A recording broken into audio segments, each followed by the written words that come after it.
नमस्कार, मी खालिद मिनार, प्रहार जनशक्ती पक्ष शहर कार्याध्यक्ष सोलापूर। काल एका राष्ट्रवादी कार्यकर्ता सलीम पामा आम्ही एक अजितदादा उपमुख्यमंत्री अजितदादा यांच्या विरोधात एक आंदोलन केलं होता टमाटो मारून। तिने आमच्या विरोधात तक्रार दिली की बाबा सदर्भामध्ये आमच्या नेत्याच्या विरोधात आंदोलन केले, ते केले, त्यांच्यावर गुन्हे दाखल करा।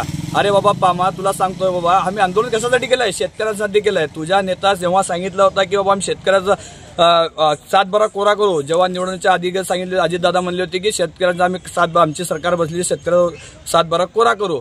तुमच्या नेत्याने केलं नाही। नुसता भाषणामध्ये सांगतात की आम्ही शेतकऱ्याचा सातबारा कोरा करू। परवा तुमच्या नेत्याने म्हणलं की बाबा नेहमी शेतकरी फुकट मागताय, त्यासाठी मी आंदोलन केलंय। सलीम पामा म्हणतोय की बाबा प्रहारचे कार्यकर्ते काय आहेत काय नाही अख्ख्या सोलापूरला माहित आहे। एकही खालिद मिनार असू दे, पूर्ण प्रहारची टीम असू दे, जनसामान्यांसाठी पूर्ण लढत असते रस्त्यावर उतरून, लोकांचे प्रश्न मांडत असते रस्त्यावर उतरून। तर अशा लोकांना तू बदनाम करण्याचं काम तू आज केलेलं आहे। तुझ्या विरोधात आम्ही सदर पोलीस स्टेशनमध्ये गुन्हा दाखल करण्यासाठी आलोय पूर्ण टीम। सलीम पामा काय आहे काय नाही अख्ख्या सोलापूरला माहित आहे। तू पहिला काँग्रेसमध्ये होता, सभापती होता, कुणाचे बसेस टायर कुठे गेलेत, काय गेलेत, बॅटऱ्या कुठे गेलेत, आम्हाला सर्व माहित आहे। सर्व काढायला लावू नको, तुझी लायकी काय आहे काय नाही आम्हाला माहित आहे। तू आमच्या विरोधात सांगताय की आमची जबान खराब होईल कर लगे आम्ही सांगितलं तर। आता आम्ही सांगितलं आमचं पूर्ण खराब होईल, पूर्ण भांडा काय म्हणतो पूर्ण एक्सपोर्ट करून टाकेल मी। तू काय आहे काय नाही, कुणाची जमीन भडकलंय, काय केलंय, रात्री कुणाच्या अंडर बोजेच्या गाडीवर जाऊन लुंगी बिंगी बांधून काय करतोय तू सर्व माहित आहे आम्हाला। तू काय विकतोय काय नाही, कुठल्या टपरीवर जाऊन किती घेतोय तू सर्व माहित आहे। अख्ख्या सोलापूरला माहित आहे प्रहार काय काम करते काय नाही। 32 केसेस आमच्यावर झालेत, एकही काय गुन्हा आमच्यावर फ्रॉड नाही काय नाही, कुणाची जमीन भडकली नाही काय नाही।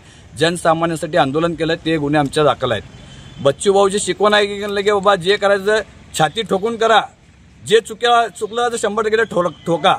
तर आतापर्यंत आमचे गुन्हे आहेत फक्त राजकीय गुन्हे आहेत, आमच्यावर कुठल्या प्रकारचे गुन्हे नाही। गुन्हे म्हणजे प्रहारसाठी दागिने आहेत। आम्हाला गुन्ह्याबद्दल तू असे 10 गुन्हे दाखल कर, काही फरक पडणार नाही। प्रहार आहे, हे बच्चूकडीचे सैनिक आहे। वेळ पडले तू म्हणताय की बच्चूकडू सोलापुरात आम्ही अंडे मारू। अरे कुठं अंडे मारतोय तू? नेता को ते राष्ट्रीय नेता आहे तू, कुठलं गल्लीतलं तू तुझी बराबरी करता बच्चू भाऊंची? तुझी बराबरी लायकी नाही। तू तुझ्या हद्दीतच पुरता बरोबर आहे। तू हद्दीत पुरता जेवढं फिरतं तेवढंच आहे। पहिला कुठल्या पक्षात होतो, कुठल्या पक्षात आलं, कुठला उडी मारलाय, अरे तू स्वयंघोषित आहे। अजून 10 दिवस झाले तू राष्ट्रवादीमध्ये आलाय, तर तुझी लायकी काय आम्हाला माहित आहे बाबा। तू आमच्याबद्दल बोलू नको, सर्व सोलापूरकरांना माहित आहे। एवढं सांगतो। जय हिंद, जय महाराष्ट्र।